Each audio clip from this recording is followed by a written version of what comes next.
Good morning. Good morning. Happy Wednesday, July 30th, 2025. I am Manila Chan. That over there is Ted Rall. You are tuned into the Ted Manila Information Show, or the TMI Show for short, because we bring you way too much information. We're live Monday through Friday at 10 a.m. Eastern Time. So please be sure to hit the like and the follow button, the subscribe button, all that good stuff to help our little show continue to grow. Again, big thanks to the people out in YouTube land stepping up to the plate and helping us become officially monetized. And of course, that's not without some bumps because, YouTube likes to move the goalposts about what's acceptable and what's not. But anyway, you guys helped us get over that hump. So on today's show, we're going to talk about this crazy, nearly a 9-point Russian earthquake that triggered tsunami warnings like all across the Ring of Fire, all across the Pacific coastal communities, coastal countries. I have a lot to say about earthquakes. Obviously, I'm from California. I grew up with earthquakes, and probably at the time that it was the most active in the 80s and 90s. So it was really nuts. So this was mind-blowing to me when this happened last night. Then we'll also go over to the UK, where Keir Starmer says he's going to follow in the footsteps of his buddy Emmanuel Macron and recognize Palestinian statehood. But there are some buts in there, of course, Ted. We'll tell you what those may or may not be. Then another scary story, domestic here to the U.S. A 12-year-old boy just recently died in South Carolina from a brain-eating amoeba. And Ted, I always say the terror is in the water. It's true. First, we started this whole thing. We started the whole thing with like, this summer with Jaws, the Jaws 50th anniversary, right? Mm-hmm. And it's true. It is very true. The terror comes from the water. Yep. It just is. And this time you can't see it. And apparently it's like a growing problem in bodies of water here in the US. And then we'll go Climate over change. Yeah, I would say. Then we'll talk about some new tactics, I guess you can say, in warfare that we're seeing not only like in Ukraine, but most recently with this short 12-day war between Israel and Iran. We'll tell you what that is. And then this new, speaking of YouTube earlier, this new YouTube law, not specific to YouTube, but this new law in Australia that will bar kids from having YouTube accounts, which and other countries are paying attention to this, so it could spread for sure. I hope it spreads like the brain-eating amoeba all over, just everywhere. That's what we need. By the way, Manila, I'm sorry to do a sound check here. There's nothing more boring than the band checking their sound before they start the concert. How do I sound, though? You sound fine to me. I raised your volume. We're having some sound issues this morning. I don't know if my volume is okay. I'm getting a lot of, I'm just getting a lot of like feedback. I don't know what's going on here. You guys let us know what the audio sounds like wherever you're listening. We're peeking in on the comments, of course, occasionally, and trying to make sure audio levels and everything works out for everybody. Mm-hmm. So we're not like screeching in your ears or sound like we're a million miles away or in the bathroom. Yeah, exactly. So let us know. And of course, I welcome everybody to be active in not only the live chat. Love to know what you guys are thinking, not only about our audio, but also in the comments. So if you guys are watching this in video form, not live, we would love to know like your thoughts on these topics, where you guys stand on these things. And occasionally, if you guys leave enough comments, you give us some material to work with. On Fridays is when we like to reach into the mailbag, the comments, whatever. Let us know. So, if you have a comment like in the YouTube or the Rumble feed and, a question for one or both of us, pipe up. We'll notice. Yeah. We'll answer. Don't be shy. That's the whole point. Don't be like that. Yeah. We'll hit our own jaws. The terror of the screen. Bum, bum, bum, bum, bum, bum. Well, as Manila, as you mentioned, at 11:24 a.m. local time, a magnitude 8.8 earthquake took place near the Kamchatka Peninsula in Russia. Now, if you look at a map of eastern Russia, it's that giant peninsula that sticks out into the ocean. You kind of can't miss it. It's not a little thing. Tsunami alerts were issued around the Pacific Basin. It followed a 7.4 foreshock. In other words, 7.4, which is a major earthquake by any standards, that's just the prequel to the main event of 8.8. For people who are unfamiliar with the Richter scale, it is a logarithmic scale, which means that a 7 is twice as powerful as a 6, an 8 is twice as powerful as a 7, and so on. So that was on July 20th, was the 7.4. Anyway, this is near the epicenter of a huge earthquake that took place in 1952 that killed 10,000 people and had a Richter scale rating of 9.0. Tsunami warnings have been issued from all over, from Japan to Chile, with huge waves predicted to hit parts of French Polynesia. So here's the latest. In Russia's district of Severokurilsk, near the epicenter, a state of emergency was issued after tsunami waves lashed the coast, tearing boats from their moorings and carrying away storage containers. That, according to the state Russian media company TASS, and from videos on the scene. Over in Japan, 2 million people were forced to evacuate as waves slammed into the northern and eastern coasts of the country. By Wednesday afternoon, tsunami warnings in parts of Japan were switched to advisories, but remain in effect in Hokkaido, which is up north, and Tohoku. The Philippines and Indonesia both issued tsunami warnings, and the Philippines later canceled their advisory.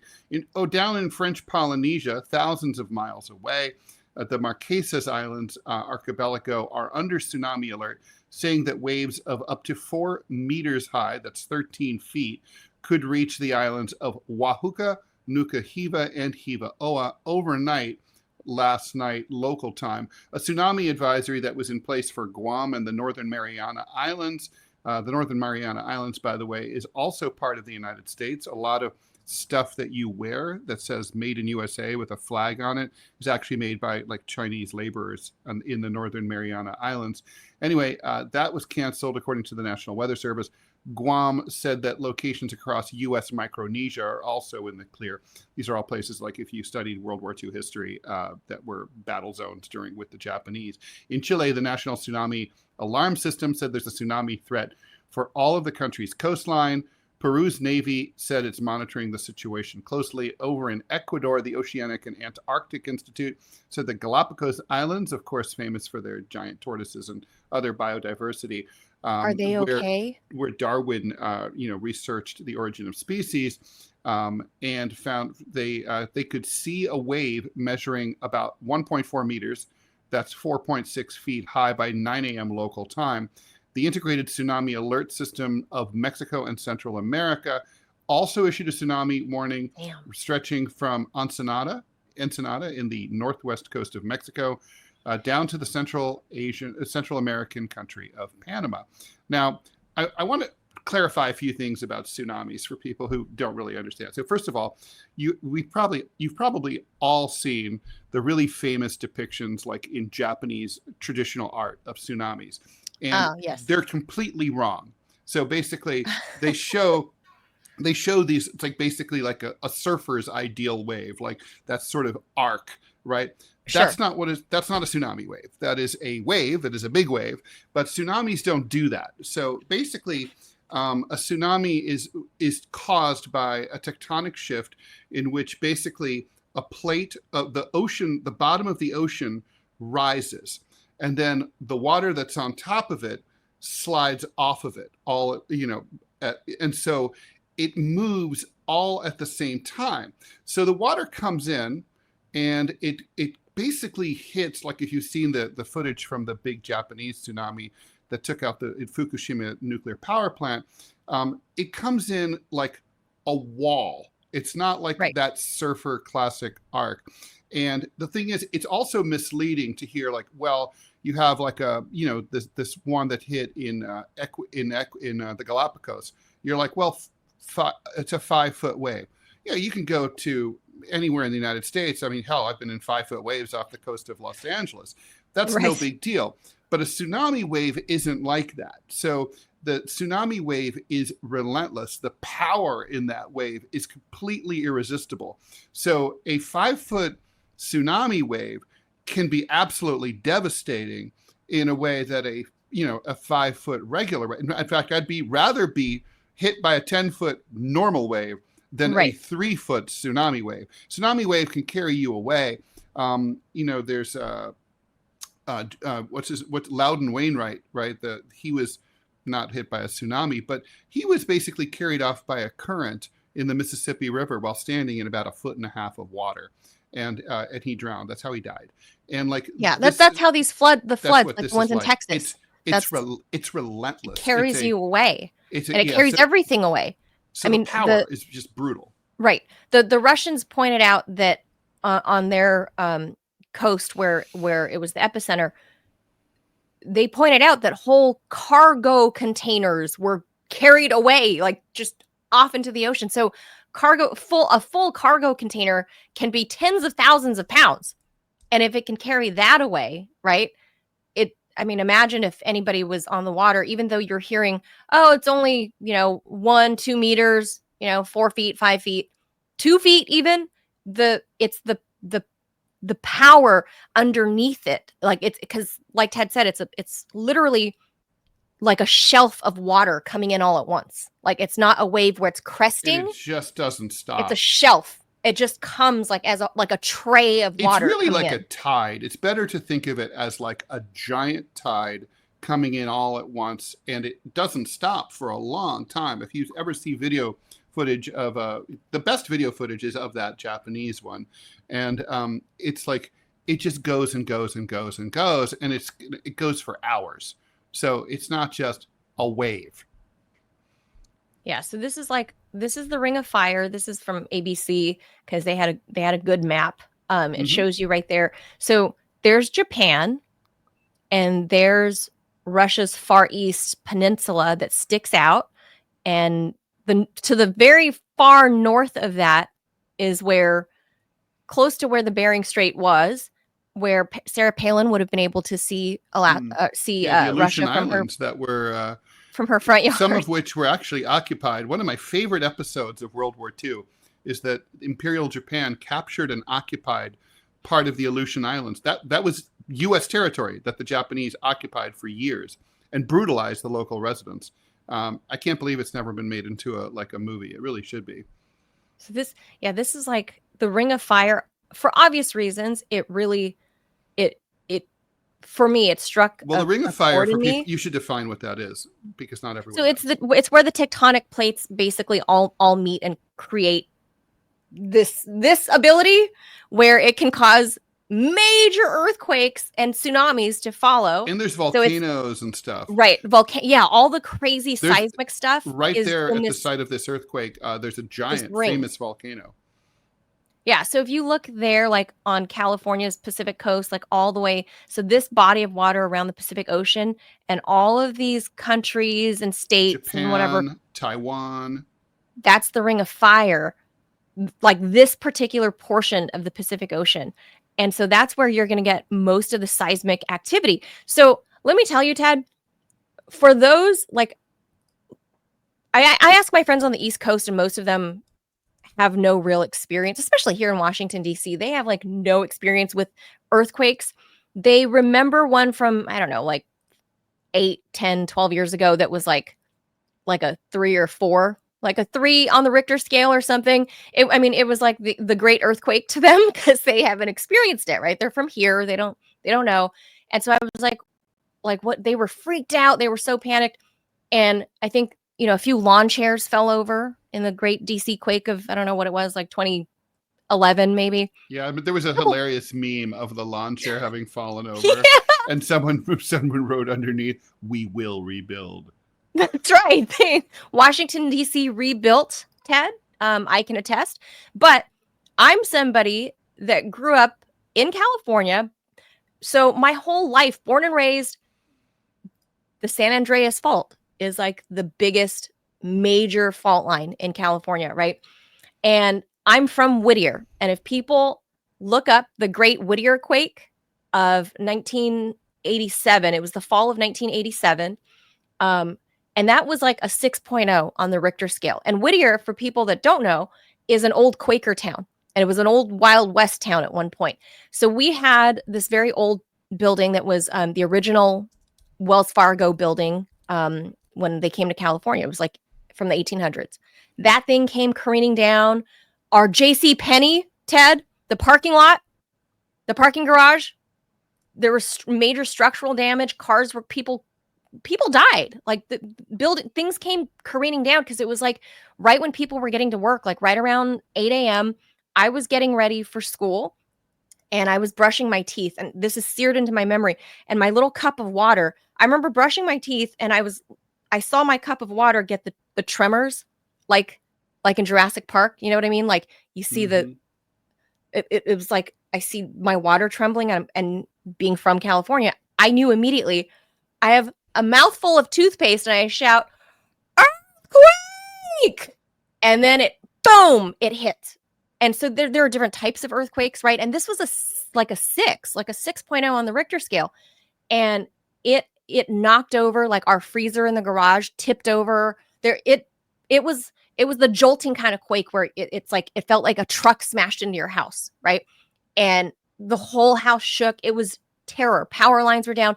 That was 1987. And I think roughly 2 years later, we had like the Loma Prieta quake. Is that what we call the Northridge quake? Oh, no, that one was this is the Whittier quake.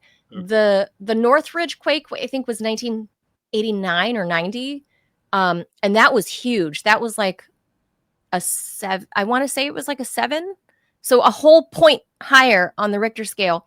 That brought down freeways. That brought down like whole like buildings. Like it was really bad. One where part of the Bay Bridge collapsed, right? And the car went off of it, and also the Bay Bridge one was a separate quake. Oh, sorry. And then that was a separate quake. Of the Oakland freeway, right? That was a separate. That was the San Francisco earthquake. That's the most severe earthquake. That was the most severe. But for me, the ones that I experienced were the Whittier and the Northridge quake, which were huge. And so I could not, last night when I got the news alert that an 8.8, basically a 9, I cannot fathom what that felt like for the people that were there in the Russian peninsula. Like it is absolute terror, but it takes something like that, like for someone like me that grew up with it, anything short of a 5, you don't really get out of bed for that. By the way, tsunami will last in Southern California. It's predicted about 30 hours to give you a sense of how long this lasts. Well, yeah. So from my understanding is that a tsunami, depending on how powerful the event was that set it off, in this case, obviously an earthquake, that a tsunami can move like 500 miles an hour, the shelf of water. Mm-hmm. So I think that's roughly like how fast an airplane can travel, like coast to coast, like DC to LA is like 5 hours. Yeah, at high, when they're at high cruising altitude, they typically go about 550 to 600 miles per hour. Wow. Yeah. So if you think about how you can calculate, and I was watching the news last night for Hawaii, and they were clearing everybody off the shores because remember when there was that massive earthquake in Thailand, like roughly 10 years ago, and all these tourists got there wasn't enough warning and infrastructure in place. Mm-hmm. And all of these tourists at these beautiful Thai resorts, these beach resorts, people got swept away by the tsunami. It didn't look like much, so people didn't really, visually doesn't the look locals scary. Knew. But they go running, but you have these like white Westerners hanging out on the beach. They're the ones getting swept away. There's some amazing footage from that tsunami where it's crazy, where you see a dude on a moped and he's like zipping uphill and you can see the water like basically right behind him. Chasing He him? makes it, but he's boy. like totally like, you know, the way those guys drive those mopeds. It's just like he's hauling ass. In my mind, I'm imagining like a little Thai tuk-tuk, you know, the guys with the little moped with they'd the be thing dead. attached to the back. Dead. Like, go! Like, oh my God. So Ted, we are overdue in the world for like the big one. I just want to put that out there. California's overdue. That was for the big one. This was the 6th largest earthquake on record. No, I'm saying for California. We in California. Well, we Californians. For sure. We're way now, overdue. I did want to look into the climate change question. And so basically, this has nothing to do with climate change, this event that happened yesterday. This is a seismically active place. You know, there's a volcano. It happened before. It's going to happen again. But in fact, climate change is causing a lot additional smaller earthquakes. And part of it is from melting glaciers that move into places that like actually affect seismic plates. So, you know, climate change does have an effect. Basically, you pour more energy into the atmosphere, into the earth, and things are going to move around more. I mean, so that just sort of stands to reason. So, but this is not a climate change story, but I just thought that was in case people were wondering. I bet when we get to the brain-eating amoeba, I'm willing to bet that climate change has something to do with the prevalence of that amoeba. Yes, in fact, it does. So let's move on. We'll bring you, by the way, I should bring you just completely the absolute latest on this, which we do have. So basically the modest tsunami waves did arrive in California. The highest waves in California were 4 feet in Crescent City. That's in Northern California near the Oregon border. The highest were 5.7 in Kahului, Hawaii. But basically Hawaii is lifting their evacuation orders. California is downgrading their alerts. But basically the most severe warnings are in Humboldt and Del Norte counties. 2.5 feet of tsunami waters struck San Francisco. No damage, no major damage has been reported. So, all right, the UK will recognize Palestine as an independent republic in September, unless Israel takes significant steps to end the quote-unquote appalling situation in Gaza and meets other conditions. That, according to British Prime Minister Keir Starmer, our goal remains a safe and secure Israel alongside a viable and sovereign Palestinian state, Starmer said, according to a statement issued from 10 Downing Street. He said that the UK has always intended to recognize a Palestinian state, and that's news to me, as a contribution to a proper peace process at a time of maximum impact for the two-state solution, which he said is now under threat. As part of this process toward peace, I can confirm that the UK will recognize the state of Palestine by the UN General Assembly in September, as will France, by the way, already announced, unless the Israeli government takes substantive steps to end the appalling situation in Gaza. Now, I know that when this broke and, you know, you sent the story, unless, Ted, and you were like, unless declaring Starmer to be a wuss, and I will not take issue with the fact that he is a wuss. However, there's not going to be an unless. Okay, I mean, the fact is that Israel is not going to meet these requirements, right? And the UK will recognize Palestine. But that's my point. That's why he's the wuss, and it's a big deal. Why even say unless? There should be no unless. You should just say the UK unanimously recognizes Palestine as a state. Period. Full stop. Well, okay. So here's the thing. I bet this was designed by committee, right? It's that kind of statement. The board says the board has ruled, and they definitely don't. But you know, I think that it's also kind of a way to make a point to anybody who's like pro-Zionist in the UK to say, listen, we're giving the fuckers a chance to clean up their act. And we're not just going to do this unless they keep acting like assholes. Now, we know they're going to keep acting like douchebags. So, you know, we're going to declare it. So I don't know. I don't have a problem with it. I mean, look, it's the end result that matters. Look, this is a seismic shift, to lead off from our previous story. It's a seismic shift. I mean, we have France and the UK, both G7 members, both permanent members of the UN Security Council, major powers. These were part of the big four, superpowers after World War II. I mean, this is a big deal. And there's no walking it back. I mean, at this point, the rest of Europe is going to follow soon enough. And the U.S. will be very soon the last country standing. Even Donald Trump is starting to back away from his like full-fledged pro-Zionist, pro-genocide stance. And he's, because he can read the polls, and Israel's never coming back from this.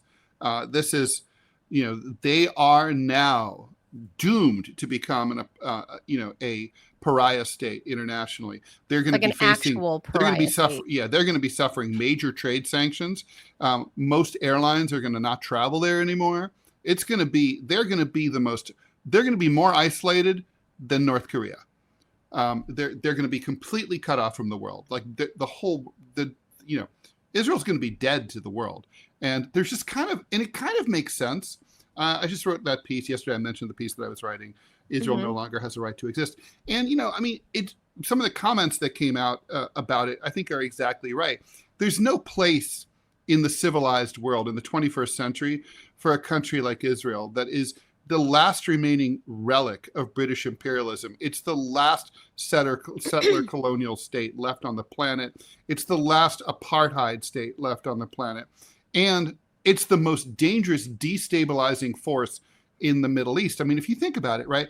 Iran obviously has been, they're busy boys. They have the axis of resistance. They had Hezbollah and Hamas and, the Houthis in Yemen. But even they don't fuck around as much as the Israelis. I mean, in the last few months, Israel has bombed Iran. They've launched terrorist acts in Lebanon. They've invaded Lebanon. They've invaded Syria. They constantly bomb Syria. They overthrew the government of Syria. Then they didn't like the new government, and they're bombing the new government too. And they bombed Iran and almost started World War III. I mean, Ted, you got to kiss a lot of frogs before you find the prince. These people are crazy.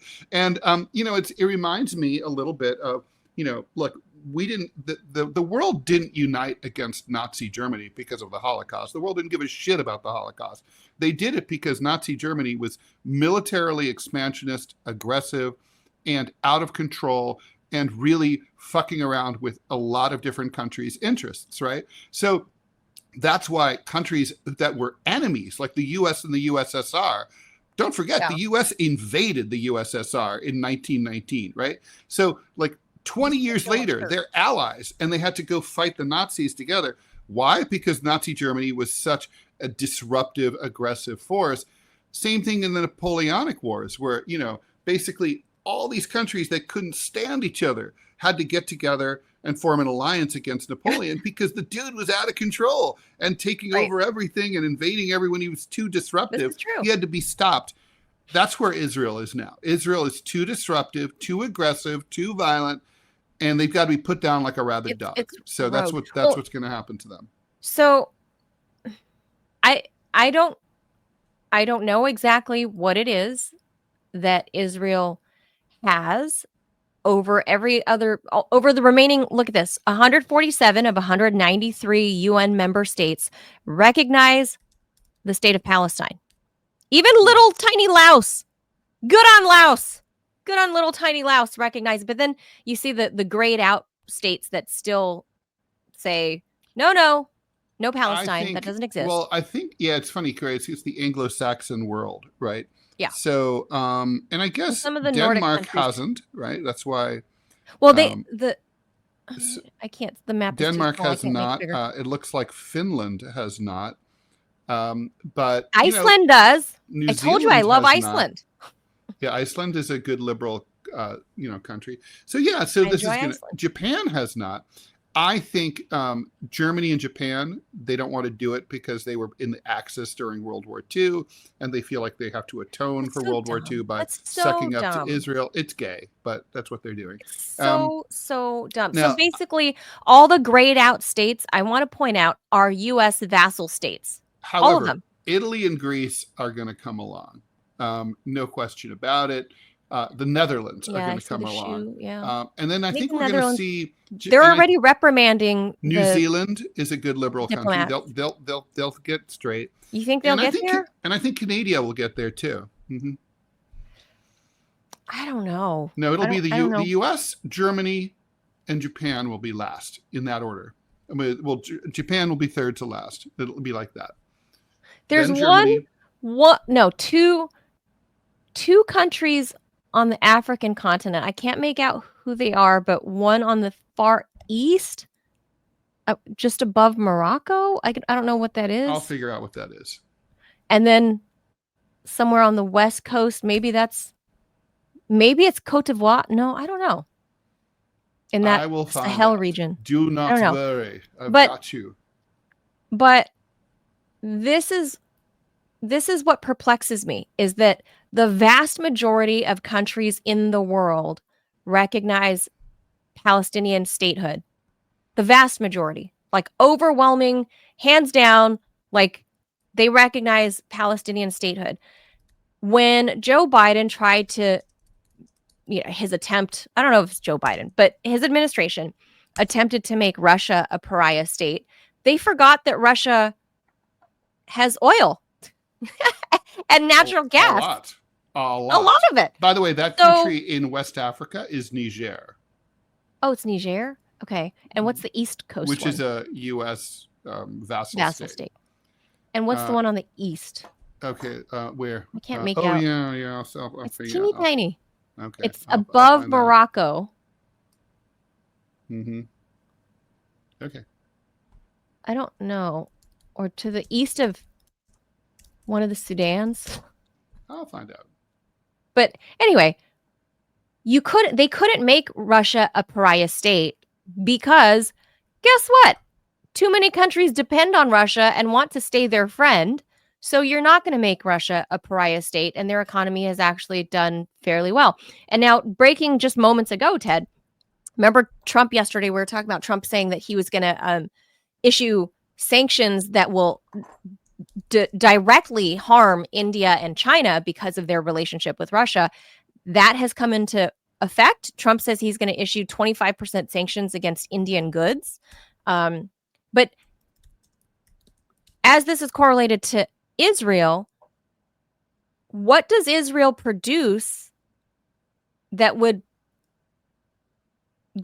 protect them South Sudan from being a pariah? I knew it was one of the Sudan. And you know what it is? It's South Sudan, and of course, I think they haven't recognized Palestine just because they probably can't do anything. They're not sure that they're a real country yet. Yeah. So here's the thing, Ted.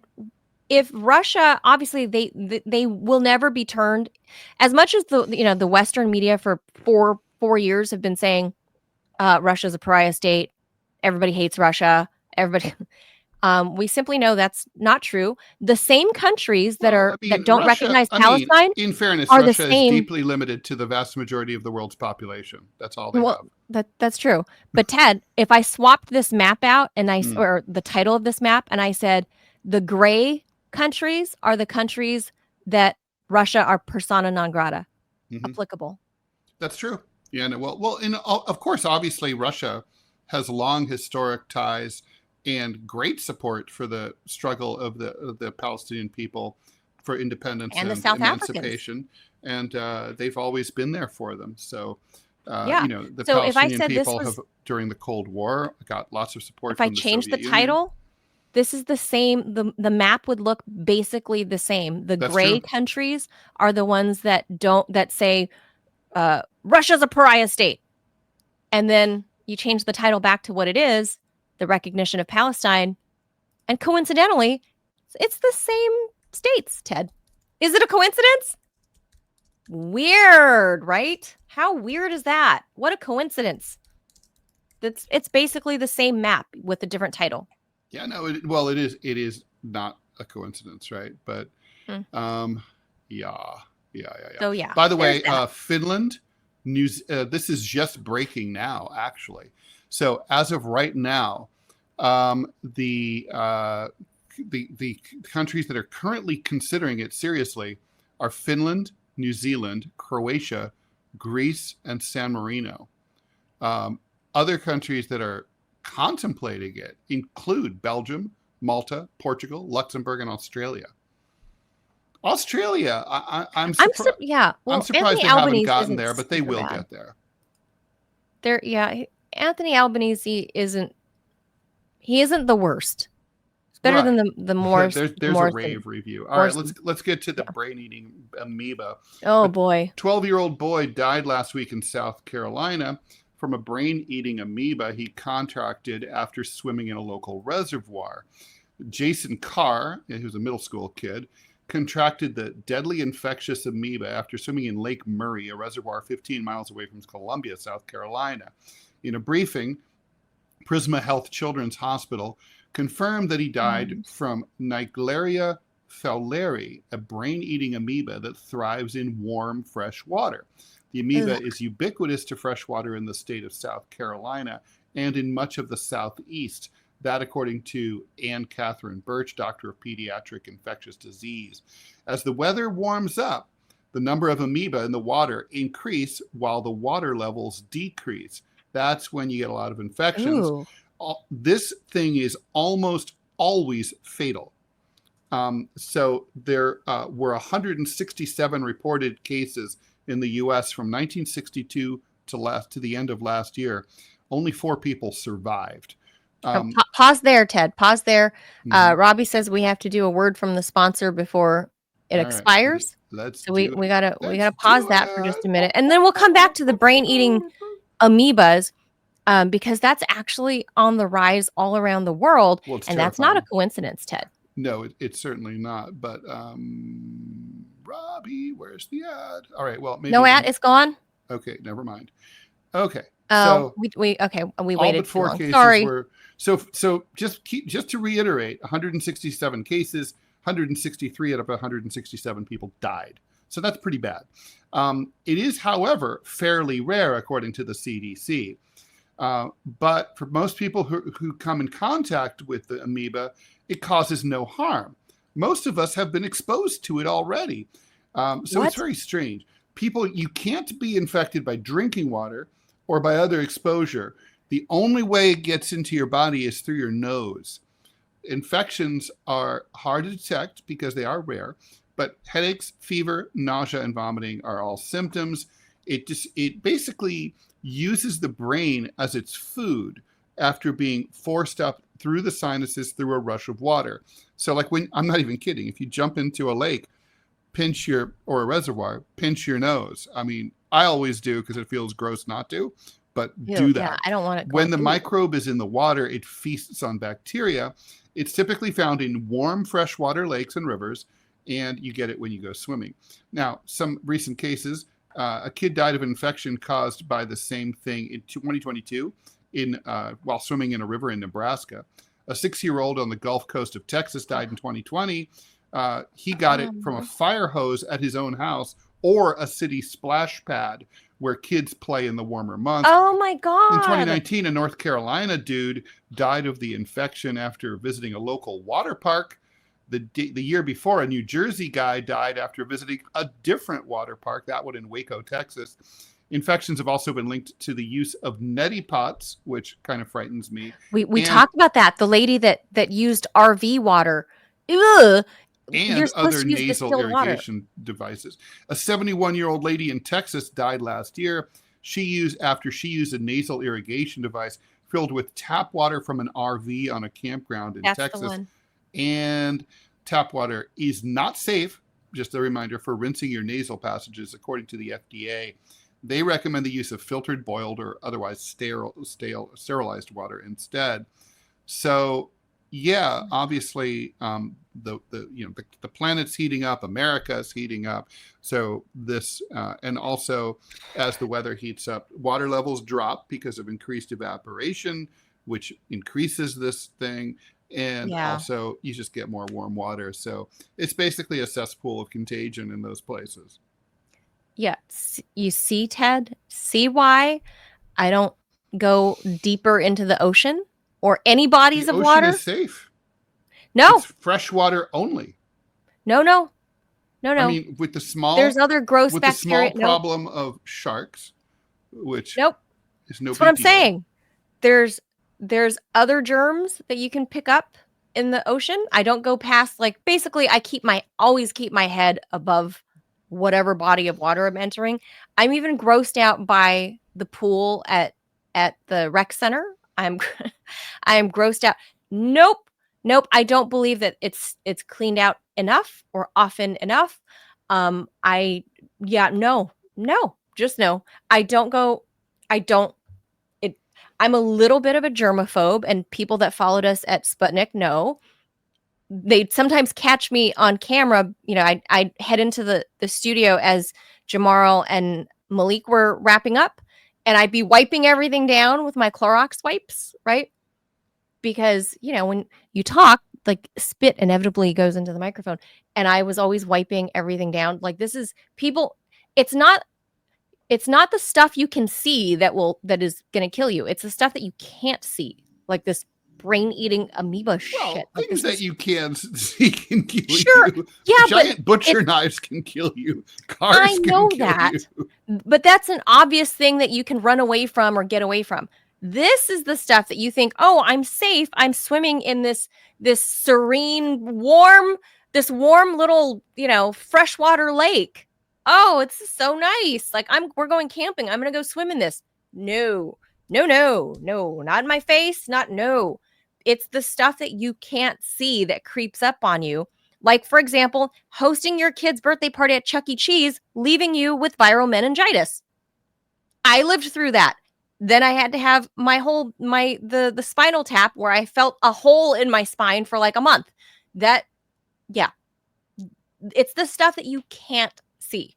That's the stuff that scares me more, because I can see the threat coming. If you're, the armed gunman at Park Avenue, I can see that you're walking with a giant rifle. I can't see the brain-eating amoeba. And a lot of it has to do, like you said, Ted, with the climate change, with things, just the whole ecosystem is all thrown out of whack, right? Like, we have, and it's only going to get worse. And like, that's why it's gonna, these are like the unintended well, I should say unintended. I mean, they're all unintended, but these are sure. the underplayed, the downplayed or ignored consequences of climate change. You're going to get more disease. You're going to get more illness. You're going to get more wildfires, even more earthquakes. Everything just gets weirder and wackier and wronger. Okay, so it looks like, Robbie, go ahead and put that up. While he's doing that, I'll get started here. For the past few years, governments across the world have paid close attention. Let me see if it's okay. To conflicts in Ukraine and the Middle East. There it is said we will see the first glimpses of what the warfare of the future will look like, not just in terms of weaponry, but also in terms of new technologies and tactics. Most recent, here we go. Let me put that story on pause. Here we go. So, this segment is brought to you by Pickaxe, the free speech social media platform that's not run by bots, big tech, or the censorship industrial complex. If you're on Rumble, Pickaxe is your next move.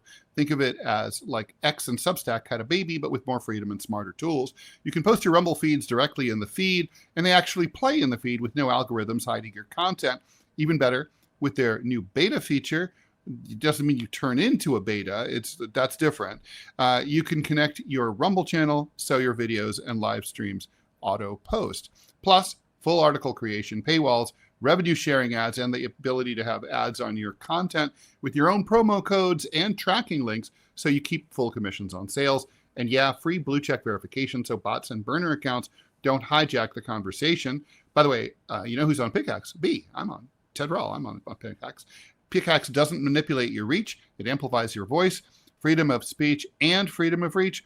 Check it out now at Pickaxe. That's PICKAX.com, and take your voice back. All right, let's get back to this story. So most recently, the U.S. and Israeli attacks on Iran demonstrated not just new strategies of drone deployment and infiltration, but also new vulnerabilities. During the 12-day conflict, Iran and vessels in the Gulf, Persian Gulf, experienced repeated disruptions of their GPS signals. This started to worry the Iranian authorities, who, after the end of the war, began to look for alternatives. At times, disruptions are created on the GPS system by internal systems, and this very issue has pushed us toward alternative options like Baidu. Ehsan Chitsaz, Deputy Communications Minister of Iran, told local media in July. He also added that the government is developing a plan to switch transportation, agriculture, and the internet over from GPS, which is controlled by the U.S., over to Baidu. Iran's decision to adopt China's navigation satellite system may appear to be merely a tactical maneuver, but its implications are far more profound. This move is yet another indication of a major global realignment on technology. For decades, the West, and particularly the US, dominated the world's tech infrastructure, from computer operating systems and the internet to telecommunications and satellite networks. I mean, think about the phone. The reason that like the country code for the US is 1 is because we had Alexander Graham Bell.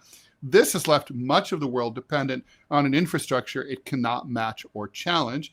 The dependency can easily become vulnerability. Since 2013, whistleblowers and media investigations have revealed how various Western tech and schemes have enabled illicit surveillance like the NSA and data gathering on a global scale, something that has worried governments like Iran all over the world.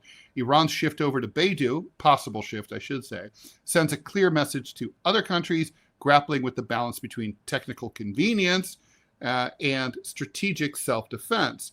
The era of blind, naive, cut and paste dependence on US-controlled infrastructure is coming to an end. Countries can no longer afford to have their military capabilities and digital sovereignty tied to the satellite grid of a superpower they don't trust.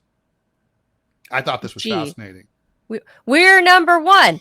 We're number one. Literally, we are number one. And by the way, that's why our country code. And this is also it's also reminds us of what's happening with BRICS and the U.S. dollar, and how the U.S. dollar has been weaponized against other countries. I mean, if you're going to if you want your stuff to be accepted and used, whether it's the U.S. dollar or U.S. GPS, and have it used by everyone, you have to refrain from weaponizing it in conflict. You have to just sort of say, we're not going to do that. Pardon? Are you saying America become a neutral and fair state? Well, I know that would be insane, but this is what's going to happen. Is that what you're suggesting? So, I mean, look, I know that basically in war, it's very tempting to just say, okay, there are no rules and we're just going to do whatever the fuck we want. But the fact is, you can make a decision like that, but you're going to pay for it later. And that's what's happening here. Well, it's also much like the argument here stateside when we say maybe the internet needs to be classified as a utility at this stage of existence, right? 100%. So this is basically like if the U.S. is the one that effectively controls GPS systems, is there such a thing as like a world utility? Can it be classified as such? I don't know that. I don't know. That's for like nations to figure out, right? Like, I don't know if this is like even a UN issue, or I don't know who would take that up, but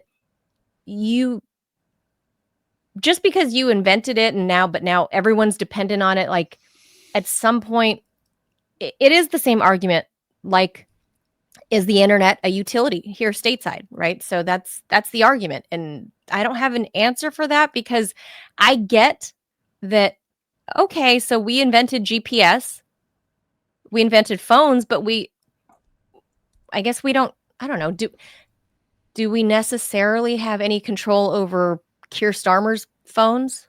I mean, we did hack into Angela Merkel's phone. Obama did. Yeah. So I don't know. I don't know. For sure, we hacked into who is that? What's his name? The British Prime Minister, Tony Blair. We definitely tapped into his. So little we're obviously, we have proven to not be a trusted partner, even if you're our friend. So, well, but the thing is, what's really the test here is like, yeah, it's true, even if you're the friend, right?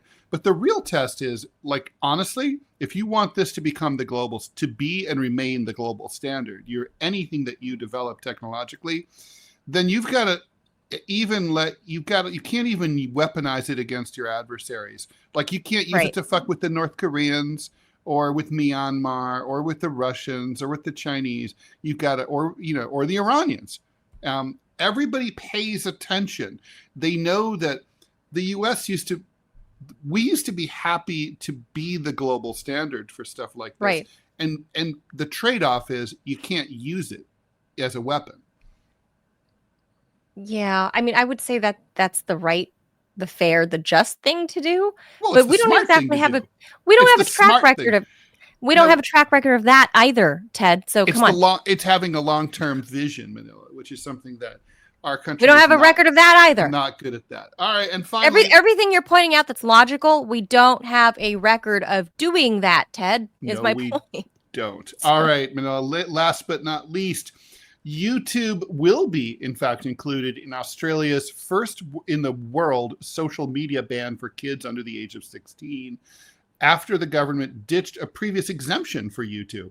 The video sharing site was set to be excluded from the ban, which will ban TikTok, Instagram, Facebook, X, and Snapchat, and is due to begin in December. Under the ban, teenagers will still be able to see YouTube videos, but they won't be allowed to have an account, which is required for uploading content or interacting, like in the comments and stuff.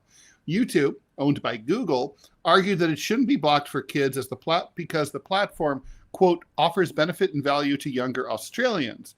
It's not social media, it said in a statement on Wednesday. You're kind of splitting hairs there. It's got some social media components. I mean, they've got shorts, comments. It's got shorts. It's got upvotes and downvotes. It has shorts. It has live in real time chatting. Yep. Mm-hmm. You can inbox. Oh, you can have your account can have a profile. Yes. I mean, people have met, dated, had sex, and married from YouTube. So and procreated from YouTube. It's definitely so. Yeah, maybe they procreated on YouTube.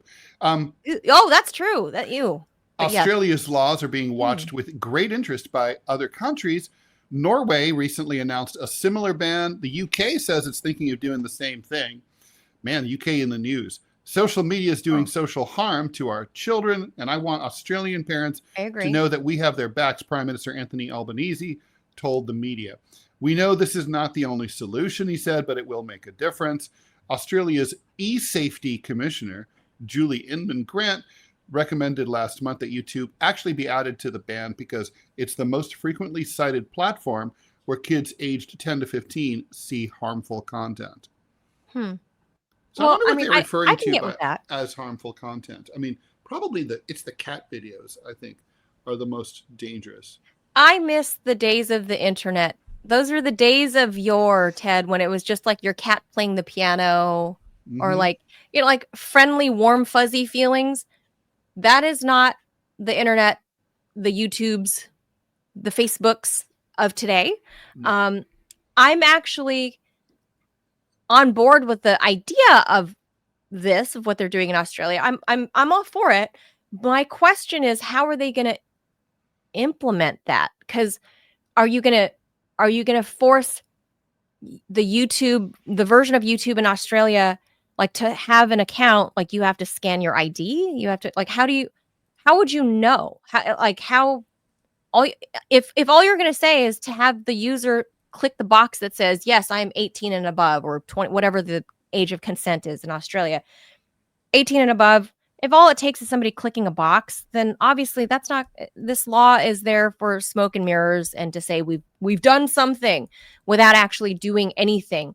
So I don't know how they're going to implement that is my question. I'm all for it because we've seen not only have, this is something producer Robbie could probably attest to, is that because he has teenage children, that we've heard the whole trans thing happening with the Gen Zers, or maybe whatever they're at now. I mean, Gen Alpha. No, maybe Gen Alpha's too young. I don't know. But the youngest of the Gen Zers, they call the transitioning kids like it's an epidemic because of social media and because of YouTube, and they're seeing videos of this is like, this is the new norm. and that kids are influenced by that. There's suiciding videos. There's like things that really harmful content, not to mention the very risque teetering on porn that is out there, accessible to kids.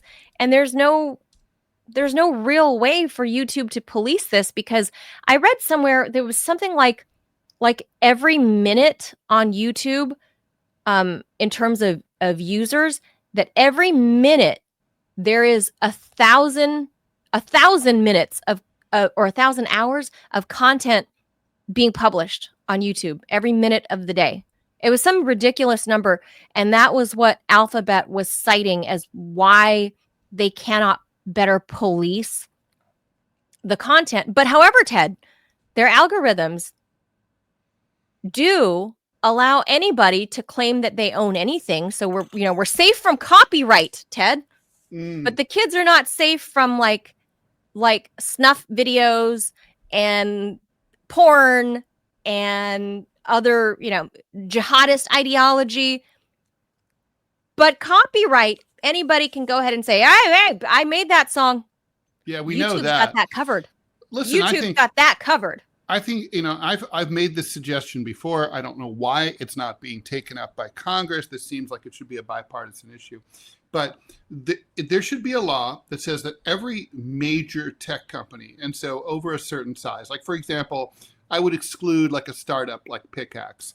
But like I'd say, a big company like Facebook or YouTube, you should be able to pick up a phone anywhere in the world and call a toll-free number and get a live human being who answers the phone on the first ring and tell them, hey, there's a nude picture of my child on this on your site.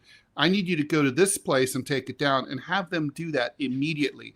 Or, hey, someone's doxing my wife because of something political that she said, and I'm worried about our family's safety. I need you to go and take that offline. And you should be, so the point is that the companies of a certain size should be required to maintain a 24-hour-a-day hotline, well-staffed, all the time, holidays included, that allow you to get through. So, because the way it works now is, let's say first of all, you probably might not be aware of something, but let's say you do become aware of it, you flag it, and then you hope that at some point, like the tech companies, like slaves in like Malaysia, get around and understand what you said and understand that it's a problem, get around to it sometime before the end of the year and take it off, right? And like, for example, there's a guy who's a professor, political dissident. I forget which East African country it was. Might have been Somalia. But anyway, he was a political dissident. He was doxxed on Facebook. His family was completely terrified. All they could do is flag it, because you can't call Facebook. They don't have a phone number. It stayed up for a month, and during that time, murderers from the government came and killed him. And there's been a bunch of cases like this. So between like doxing and all this other improper content, like, I am sympathetic to the fact that a company with like YouTube that has massive volume of material being posted every single day, is that those people, they can't police everything before it goes online. But at least once it's up, you should be able to flag it and have it removed if it clearly violates policy. And they're just not doing that. Yeah, I'm with you, at least on the idea of these huge conglomerate tech companies like Alphabet. Yes, they can afford to have a 24-hour call center with thousands of employees. They can afford it, but no problem. They can. Facebook has 3 times the market capitalization of General Motors and all of its affiliated suppliers, dealerships, and I didn't know that. Affiliates. And that's huge. The number of employees it has is about like 0.5% as many. They just don't have, so there's literally, that's a giant sucking sound out of the American economy, where instead of creating jobs, they're destroying jobs by this kind of refusal to. I mean, that's the thing is they're understaffed. They need the workers. They just don't hire them. Yeah, they have the ability. They just won't do it. That's right. Rather than spend, Zuckerberg needs his 100th house. He needs his second super yacht. No, he needs more statues to keep his wife in love with him. That's true. He needs it costs a lot of money, Ted, to commission an artist to make a I don't even know what that material is of that green goblin-y looking white statue. It's made from slime. They go to the mountains, calcified slime, the mountains of Western Mongolia, where the trolls live, that and could be. they emit a certain kind of like nose jizz that is used that could be to calcify to make that. Yeah, I've never seen a statue like I've seen when it oxidizes. A bronze statue oxidizes and turns green like that, but that Mark Zuckerberg gave his wife Priscilla for her 40th birthday. She's like the Statue of Liberty. A lot of people think she is like the Statue of Liberty. Perhaps. So he needs that money, Ted. Instead of hiring, a 24-hour call center where parents can say, my daughter is getting doxxed or my daughter is getting harassed. There are these kids at school that took pictures of her in gym class as she was changing and it's on your website. Take it down. Yeah. Instead of hiring, like people 24/7, spending, a few $1 million that you have from your billions of dollars in market cap, your billions of dollars that you're making you one of the richest men on earth. Instead of spending a few measly millions on that per year, they will allow your child to be doxxed on the internet and have his or her and humiliated and violated. Yes. And that's how kids end up committing suicide because of, this humiliation or whatever. But Mark Zuckerberg gets Raleigh to brings save up a 30 great million. point here. He said in the private chat they can use AI to do it, and that's true too. Correct. That too. Yes, that is true too. I mean, I do think, but in there's the nobody end, we know AI is quirky, man. Just last night, Well, I was processing some of the clips for the show, and putting in some descriptions, and it's like there were like 13 clips, and it's like, it starts numbering at number 7, and I'm like, how come you're numbering a number? So I'm like, I said, what happened to 1 through 6? And then the AI is like, I'm sorry, I disregarded your request for 1 through 6. AI snotty. Well, AI also, at least the ones we've tried to play with to put images up for the TMI show, also makes me a lot fatter than I am. Oh, right. Well, I don't know if you saw the bug that I did this morning that makes us look soggy and wet. That's pretty funny. It made me look. AI still thinks it made me look even fatter than I am, which is hard to believe. AI thinks skin reacts to water like bread loaves.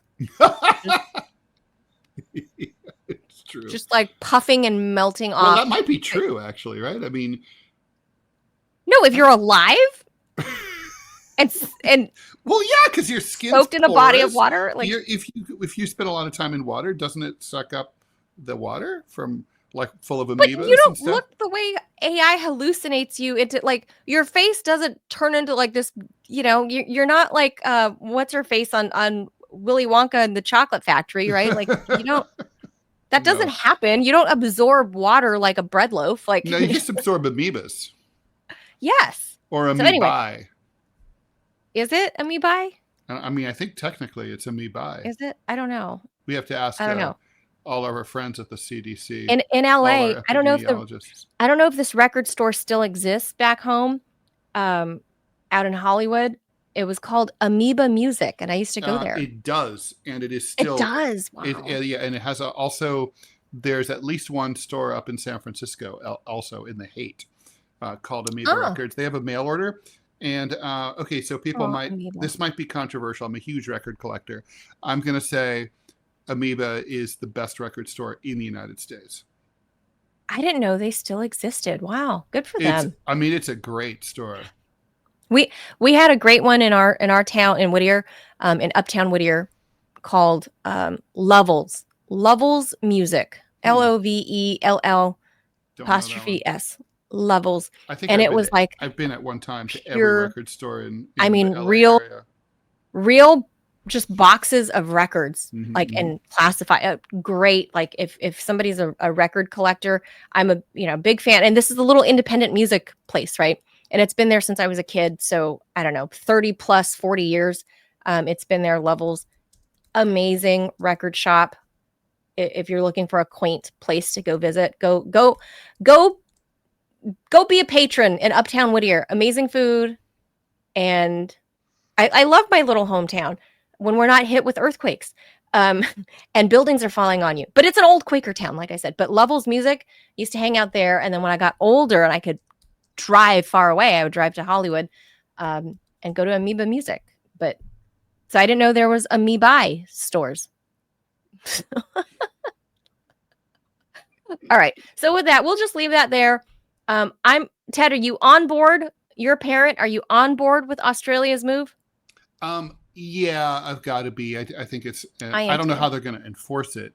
It seems like Right. how hard is it for? I mean, Texas currently has a law that requires you to prove that you're 18 in order to consume OnlyFans and other porn online, and that seems What really do they do? reasonable. Like require an So ID you have scan to, or? yeah, you have to. So yeah, you have to upload your ID to prove that you're an Oh, adult. okay. Obviously this has the effect. Who's going to do that, right? No pervert's going to scan their ID and like put it into a central pervert database maintained by Governor Abbott of Texas. No one's going to do that, right? So basically it means that porn's dead I in don't know. Texas, but I don't know. I mean, for sure no one's going to do it. But the Well, question is, they'll just go back to the old school porn shops. but I mean, on the other hand, the whole like, hey, you're under 18, you're over 18, right? Right? You're over 18, right? Say Click yes here, yes. right? I mean, Click the box. Yes. but in Yes. reality, that doesn't work, obviously. So, I don't know what you Oh, do here. it might work as well as it did with the Columbia records back in the day in the magazine things, Yeah, the little yeah. postcard that comes out. I would always check the box. Yes, I am over 18.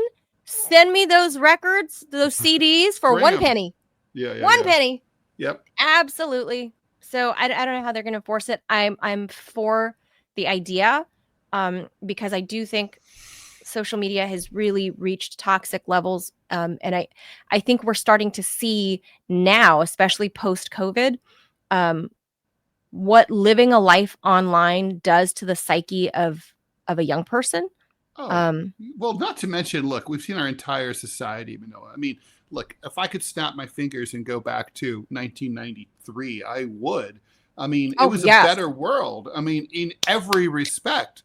I mean, we still had take print me back to the newspapers. 90s. We had better music. We had better movies. People met each other Sure. IRL. They went to bars and hung out. I mean, no, it's like just, yeah, it's the internet connects us virtually and isolates us in reality. That's a Isn't that horrible, crazy? horrible thing. So with Yeah. that, we should That wrap does it it up. for And thanks us. for watching us here on the internet. Here, yes, we do appreciate you being here on the interwebs. But this is just the new TV, Ted, or the new radio. That Yeah. is different. There It's is a both. component, obviously, of chatting, comments, and what have you. I put a few of the Which I YouTube love, comments up there, actually. I love the interactivity. which I think is great. Our regulars, like in the Rumble room, Scary Girl, she says, yeah, because banning works so well, just makes it more attractive to younger people. So I want to give a shout out to Scary. She's a parent. She would know. By the way, You know, Anamander Rake had a funny comment over on YouTube. Database will be in Tel Aviv, no doubt. Probably. I mean, they do have a crazy tech sector there. Well, remember, they invented the Pegasus virus that supposedly only states can buy. Right. Yeah. Right. I totally. All right, believe it. guys. Anyway, Thank you for so being much. here. We'll be back tomorrow. Be back tomorrow, 10 a.m. Eastern time. Adios, amigos. Make sure you hit the like button. Do it. Like, subscribe, the thumbs up, all of that. See you tomorrow. Bye. Adios, amigos.